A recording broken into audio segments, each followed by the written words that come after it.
Magpasalamat tayo sa Panginoon sa pagkakataong makapagdiwang ng banal na Eukaristiya sa okasyon ng pagtatalaga ng ating bagong kura paroko, bagong talagang kura paroko dito sa inyong parokya, si Father Romy Tuason at ang kanyang katuwang sa paglilingkod, si Father Philip Angelo Garcia at si Deacon John Bernardo.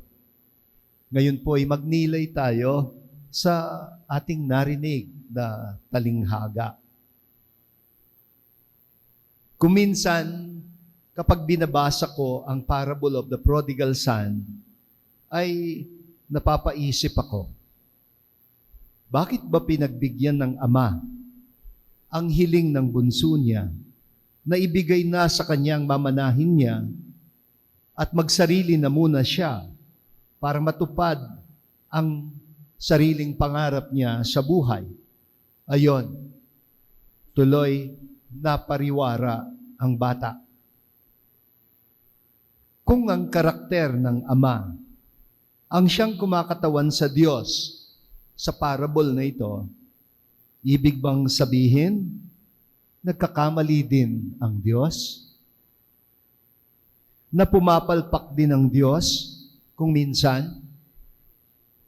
Sa totoo lang, may narinig na akong nagsabi ng ganyan, na sa paglikha pa lang daw ng Diyos, sa tao, pumalpak na daw siya.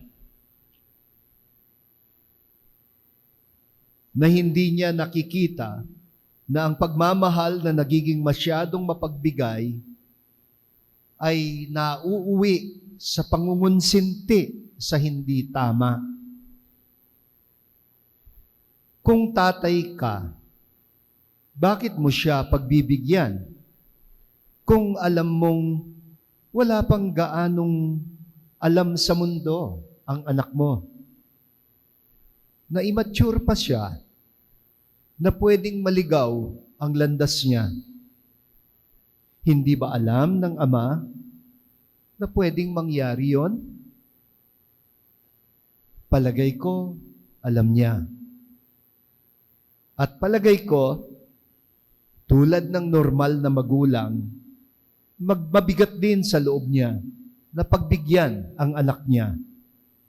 At hindi niya hangad na konsentihin lang yun o konsentihin lang siya. Ang binigay ng ama sa anak niya ay hindi lang mana o pera, kundi pagkakataon na lumaki at matuto sa buhay. At bahagi ng mga aral sa buhay ay kakayahang magkamali. Ang mga pagkakamali ay importante rin. Gusto ba ng ama na magkamali ang anak niya? Na matuto siyang magwaldas? Gusto ba niyang magkalat sa buhay ang anak niya? Sigurado ako hindi. Pero hinayaan niya itong mangyari. Dahil alam niya na ito ang magpapamulat sa kanyang anak. Na itong pagmumulat sa pagkakamali ay malaki ang may dudulot sa pag-unlad ng anak niya. Sa pag-unlad natin, lahat na tao, sa gawaing pagpapakatao, sa ating paglaki.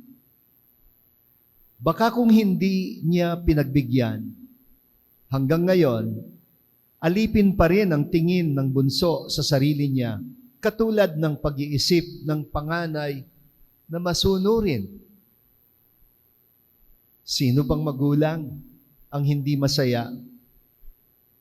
Sino bang magulang ang hindi masaya kapag masunurin ang anak? Pero pwedeng mangyari na ang pagsunod ng anak sa magulang ay takot ang pinagmumulan, imbes na pag-ibig o pagtitiwala sa kanilang pagpapalaki sa Kanya. Sa kwento, ang tingin ng panganay sa sarili niya ay para bang alipin, sunod-sunuran. Ako, ang sabi niya, hindi ko kayo sinuway ni minsan. Nagpakaalipin ako sa inyo. Nanunumbat siya sa mabuting gawain niya na para bang automatic kasi masunurin ako, dapat akin lahat. Dapat may gantimpala ako. Kapag ang tingin natin sa pag-ibig ng magulang ay gantimpala sa ating pagiging masunurin, mayroon nang nagkakamali. Kaya napaka-importante rin para sa ama nang magkaroon siya ng oportunidad o nagkaroon din yung panganay na mailabas ang saloobin niya. Kasi hindi tama. Hindi tama ang ipinapalagay niya. Ang gustong ipahayag ng ama sa panganay, anak, hindi mo ako amo. Ako ay iyong ama. Hindi amo, kundi ama. Tatay mo ko, anak kita. Lahat ng akin ay iyo. Pero itong nagkamali, hindi siya ibang tao sa iyo. Kapatid mo siya.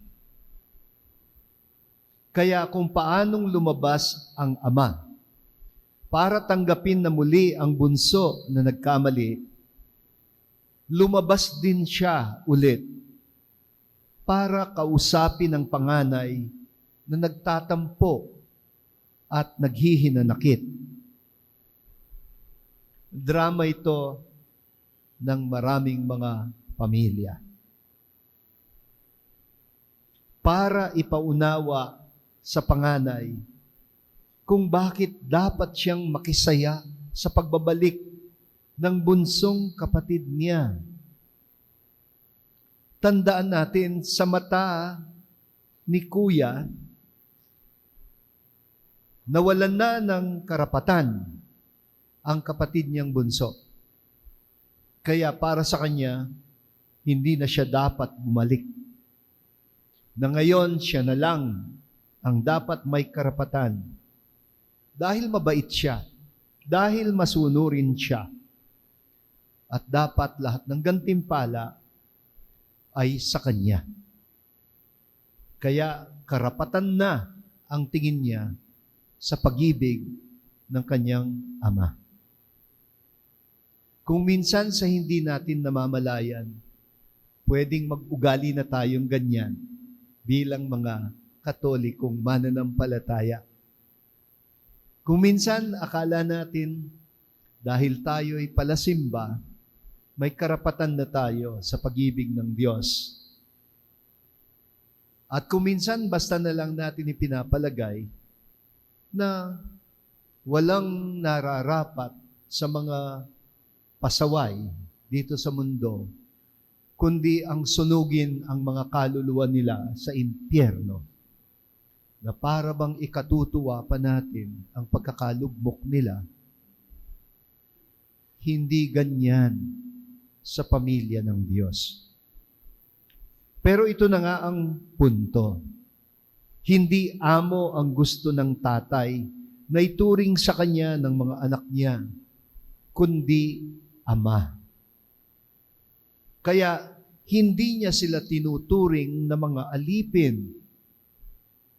Iginagalang niya ang kanilang kalayaan. At dahil malaya sila, malaya rin sila na dumanas ng pagkakamali na madalas ay hindi naman sinasadya. Minsan kasi akala natin tama, pero mali. Lahat daw ng akala ay mali. Pero sa katagalan mo lang maiisip na mali pala ang akala mo ay tama. Pinagbibigyan ng Ama ang anak niya na magkamali. Hindi dahil gusto niyang magkamali, kundi dahil gusto niyang umunlad ang pagkatao, lumaki ang anak niya, at matuto sa mga pagkakamali sa buhay. Hindi amo ang gusto ng tatay na ituring sa kanya ng mga anak niya. Alam niyo ho, sina San Ambrosio ng Milan at San Agustin ng Hippo ang nagpasikat ng konsepto ng kasalanan bilang felix culpa sa wikang Latin, na ang ibig sabihin ay masayang pagkakamali. Parang kabalintunaan, di ba? Paano bang masaya kung pagkakamali? Pero pinagsama ni San Agustin ang dalawang konsepto, masayang pagkakamali, felix culpa. At sa katunayan, napasok pa nga ito sa kinakanta kapag Pasko ng pagkabuhay, ang tinatawag na exultet. Ganito ang linya, o maligayang pagkakasala na nagtamo para sa sangkatauhan ng isang dakila at maluwalhating manunubos. Para bang sinasabi niya, halos ipinahahayag niya, mabuti na lang nagkasala sina Adan at Eva kung hindi dumating si Kristo. Ito ang tinatawag na felix culpa. Ang masaya at maligayang pagkakamali. Kaya hindi pala dapat laging ituring na masama ang magkamali. Palagay ko na inspire lang sina San Agustin at San Ambrosio sa sinabi ng apostol na si San Pablo. Minsan, nasabi ni St. Paul sa kanyang sulat, kung kailan lumalaki ang pagkakasala, ay lumalaki din ang biyaya. Ano bang ibig niyang sabihin?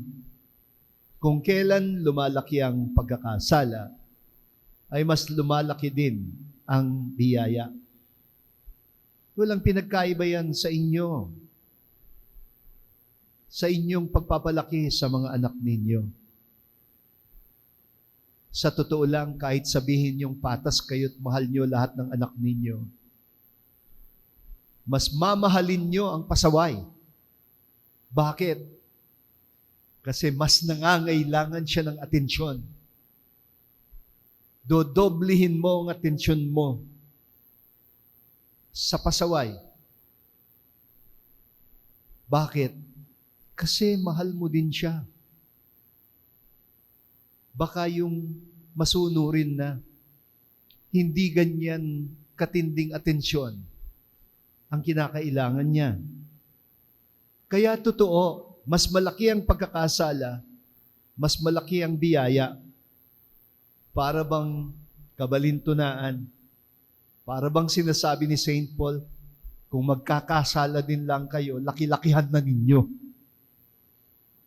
Hindi naman ho, ganon. Hindi sa ini-encourage niya na magkasala tayo. Pero ang sinasabi lang niya ay mas malapit sa kasabihang Pilipino, pag mas malaki ang pagkukulang, mas malaki ang pagpupuno, di ba? Kung ang bote ay kalahati ang laman, gaano ang pagpuno na kailangan mo? E di kalahati din. Pero kung ang bote 3/4 ang kulang, gaano ang pagpupuno na kailangan mo? Eh di mas malaki, 3/4, hindi lang 1/2. Mas malaki ang pagkukulang, mas malaki ang pagpupuno, na mas dakilang di hamak ang biyaya ng Diyos sa pagkakasala ng tao. Ang tugon ng Diyos sa makataong pagkakamali ay hindi lang pagkukumpuni, kundi pagiging handang magdusa para maitaas niya ang ating pagkatao. Hindi niya tayo iiwan sa mga impyernong ginagawa natin sa buhay natin. Kaya pinapahayag natin sa sumasampalataya na naog siya sa impyerno. Marami na ako nakitang mga magulang na handang manaog sa impyerno para lang mahango sa impyernong ginagawa ng mga anak nila sa buhay nila. Kahandaang magdusa, yan ang karakter ng totoong umiibig at nagmamahal na tutulad kay Kristo, ang anak ng Diyos. Totoo, makatarungan ng Diyos. God is a God of justice. Totoo, na patas ang Diyos sa kanyang kagandahang loob. Pero totoo din na ang mas mabigat na pambalanse ng Diyos ay hindi katarungan, kundi habag, malasakit, at pagpapatawad. Bakit? Parang hindi patas, pero yun ang patas para sa Diyos. Dahil ang Diyos ay Diyos ng pag-ibig. So mga kapatid, naghahanda tayo sa Paskong pagkabuhay ngayong panahon ng Kwaresma. Napakagandang pagkakataon na kayo'y mabigyan ng isang bagong kura paroko. Aakayin niya kayo sa inyong buhay pananampalataya. At makikilakbay siya sa inyo sa maraming drama ng mga buhay ninyo.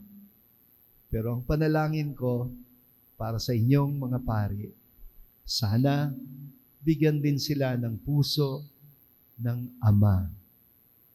Ang Ama na mapagmahal at kung kailan mas malaki ang pagkukulang, sana mas malaki din ang kanilang pagpupuno. Amen.